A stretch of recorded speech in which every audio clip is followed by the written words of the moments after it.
О, это Изи Дай. Он у нас бывший спецназовец. Барни. Привет, Изи. Assalamu alaikum dostlar. Бүгін біз 2023 жылы шыққан, енді шыққан «Неудержимые 4» деген фильмге шолу жасап өтеміз. Ал, кеттік. Чел, мой нос! Знаешь, сколько я этим лицом зарабатываю? Кино басында Фейзан деген әскер адамдардың бастығын көрсетеді. Отбасымен отыр екен, ол ядролық қауіпті жарылғышты қарап күзетіп отыр. Кенеттен осы жерде атыс басталып кетеді. Басқа бір топ бандалар бұл жерге келіп шабуыл жасай бастайды. Бастығы Сюатро деген жігіт. Басқа жақта Барни Росты көрсетеді. Ол мотосына отырып досы Ли Крисмасқа барады. Лидің жаңа әйелі пайда болған екен. Содан екеуі мотоға отырып бір кафеге келеді. Барни болса, мен осы жерден өзімнің жүзігімнен айырылып қалдым, ұтылдым дейді. Екеуі кафеге кіреді. Ол жерде небір дәу адамдар жүр. Барни болса Лиға қарап, мен шамалы қартайдым, сен алып берші жүзігімді дейді. Жүзікті Большой Роз деген жігіт ұтып алыпты. Содан Ли қастарына барып, қолына кастет киіп алып, Барнидің жүзігін сұрайды. Әлгілер енді әрине кет әрі дейді. Ли болса бұлардың бәрін жан-жаққа шашып тастайды. Сосын Барни өзінің жүзігін алып, екеуі шығып кетеді. Әр жақта Сюатро болса тікелей Фейзанға бара жатыр. Сосын ол жерде жатқан біреудің киім киіп алып, Фейзан отырған жаққа бірақ барады. Оны ұстап алады. Мына жақта Барни мен Ли екеуі жұмыс орнына келеді. Ол жерде өздерінің командасы жиналып қалыпты. Гонор болса шашын өсіріп алыпты. Бір кезде араларына Изи Дэй деген жаңа жігіт қосылады. Ол жерде және тағы да жас жігіт жүр екен. Гальгоның ұлы деп таниды екен. Гальго деген кім еді есімде жоқ. Жалпы жігіттің есімі Галан екен. Бір кезде ол жерге бұларға жұмыс беретін адам келеді. Есімі Марш. Аузында таяқша салып жүреді екен. Барни болса Лиға қарап, бұл жігітпен сендерден бұрын жұмыс істегенбіз дейді. Қысқасы Марш оларға әлгі Сюатро деген жігіт жайлы айтады. Бұл жігіттің есімі Сюатро, бірақ Рамат дейді көбісі. Бір қауіпті жігіт Сюатроны жарылғыш әкелу үшін жалдаған еді. Енді ол жарылғыштар әлгі бастығына түссе, жағдай қиын болады. Бастығының есімі Ацелон дейді. Сендердің міндеттерің осы. Ескі хим зауытына барасыңдар, сонда қонасыңдар. Сосын әлгі Раматтан бізге керек жарылғыштарды алып қоясыңдар дейді. Марш болса, менде бітті.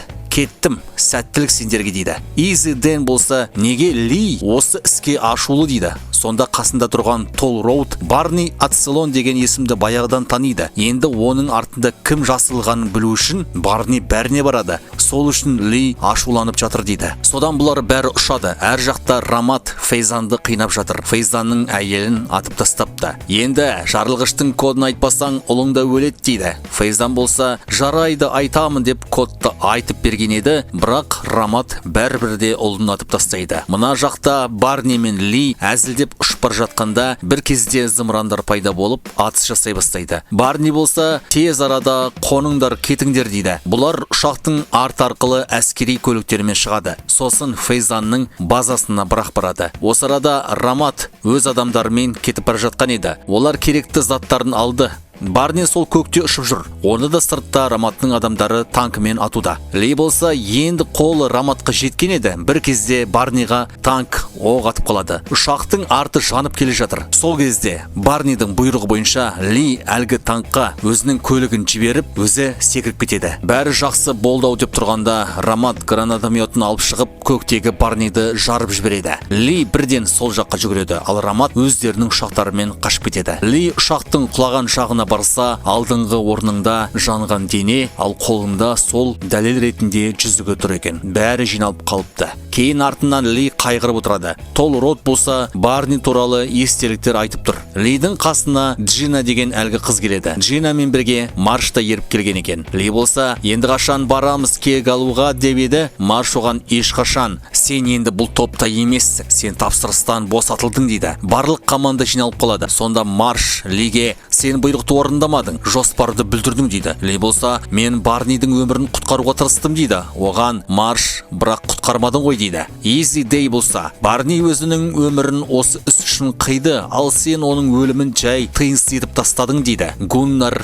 Изиге қарап қалады. Ли болса, орнынан тұрып кетіп қалады. Гуннар сосын Изиге жақындап, Барни өмірінен бетімен айырылған жоқ, түсіндің бе дейді. Ли сосын жұмыс іздей бастайды. Хабарландыру арқылы бір блогердің қасына жұмысқа кіреді. Бірақ әлгі блогер Лидің жынына тие бергесін, Ли оны ұрып тастайды. Бәрі блогердің тікелей эфиріне түсіп қалады. Сосын Ли бұрынғы үйіне барғанда, ол үйге Джина келеді. Осы түні Ли Джинаға өздерінің тобындағы бір пышақты кинжалды сыйлайды. Ол пышаққа арнайы маяк орнатып қойған еді. Енді сол арқылы Ли өзінің командасының қайда бір жатқанын біле алады. Жаңағы команданың арасына Лэш деген қыз қосылыпты. Тол Роуд болса, сол қызға назары түсіп, онымен сөйлесе бастайды. Ли болса Таиланд жаққа келіп, бұрынғы спецназ Дэш деген жігітті іздейді. Бір жігіттен сол жайлы сұрап, оның қайығы бар ма деп сұрайды. Ол жігіт болса, қайықтар әр жақта дейді. Ли сол жаққа барып, еден сыпырушыдан қайықты алайын деп едім. Дэшті білесің бе дейді. Әлгі жігіт Дэш енді жоқ, ол рухтар әлемінде деп қояды. Ли болса, өлді мене, демек мен өзім барамын дейді. Сонда мына жігіт, мен сізге рұқсат бермеймін дейді. Екеуі бір-бірімен тіресіп қалғанда, әлгі жігіт Лидің қолынан Барнидің жүзігін көріп қалады. Сосын Лиге қарап, Барнидің жүзігі не істеп жүр дейді. Ли болса, Барни көз жұмды дейді. Мен осы жерге Барнидің айту бойынша келдім. Осы жерде Барнидің Дэш деген досы бар еді дейді. Сонда мына жігіт, Дэш деген мен боламын дейді. Егер шындықты айтып отырсаң, онда Барни үшін кек алу керек дейді. Екеуі солай қайыққа мініп жол тартады. Жаңағы әр жақтағы команда дайындалып жатыр. Ол жерге Марш келеді. Қасында Руссо деген әйел бар. Содан Марш бұларға қарап, біз баратын жерге Ацелонның бұрынғы әріптесі келеді. Соны байқап күтіп алыңдар. Ол бізге Ацелон жайлы барын айтып береді дейді. Ол жігіттің есімі Фэн Леон Бай. Марш болса, осы жолы мен сендермен бірге барамын дейді.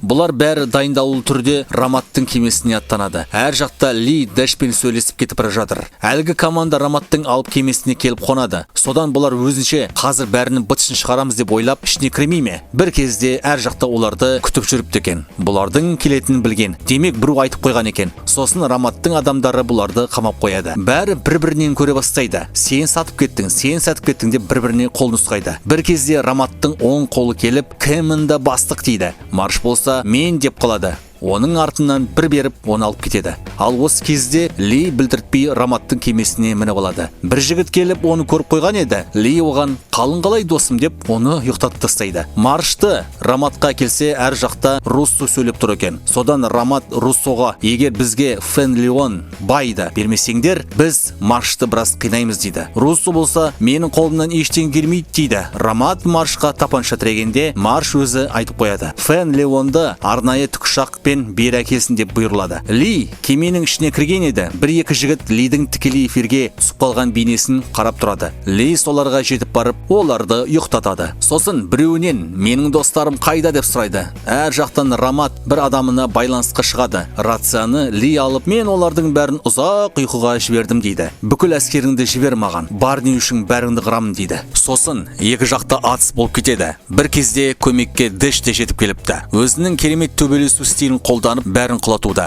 Әр жақта Лидің достары бір шығатын жер тауып, сол жақпен сыртқа шығып кетеді. Руссо болса, Раматқа менің адамдарымды босат дейді. Рамат оған әрине дейді. Олардың қамалған жеріне Ли мен Дэш келсе, достар жоқ екен. Жаңағы достары қашып кетіп бара жатқанда, оларды Раматтың адамдары қарумен ұстап алады. Сонда артынан Ли мен Дэш келіп, мыналарға көмектесіп қалады. Мені көргендеріңе қуаныштысыңдар ма дейді. Тол Роуд таңғалады. Сен қайдан білдің дейді. Сонда Джина, ол маған пышақ берді, сонда маяк болды. Сол арқылы біліп алдау дейм дейді. Сосын Тол Роуд қасындағы жігіт кім дейді? Сонда Ли, бұл Барнидің досы Дэш дейді. Тол Роуд болса, Барниға дос болса, демек маған да дос дейді. Кейін олар кеменің астың жағында бір жарылғыштарды тауып алады. Олар оны далаға шығарып, магнитофон қойып жүргізіп қояды. Бандиттар сол жаққа жақындағанда бұл жер жарылады. Жарылғышты естіп, Раматтың адамдары қаптап кетеді. Екі жақта атыс. Раматтың оң қолы Тол Роудқа пышақ тығып алады. Тол Роуд